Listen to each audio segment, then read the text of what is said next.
Hello, I'm Climate New York's LG Tech Support Specialist, Jonathan Perry. Today we're going to focus on IDU fan error code CH10.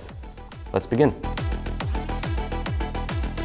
CH10, Indoor Unit BLDC Fan Motor Communications Error. A CH10 error means that the indoor unit BLDC fan motor feedback signal has been absent for at least 50 seconds. Check if the fan motor connector has been disconnected or removed.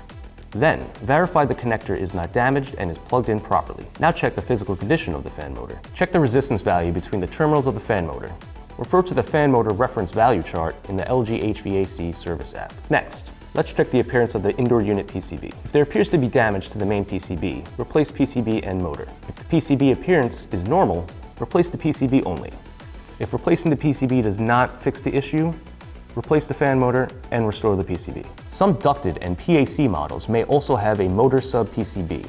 Refer to the fan motor sub-PCB guide in the LG HVAC service app. Thank you for checking out our video. For more troubleshooting assistance, download the LG HVAC service app to check error codes, troubleshooting guides, manuals, and more. I'm Climate New York's LG Tech Support Specialist, Jonathan Perry. Please like, subscribe, share, and stay tuned for more videos to come.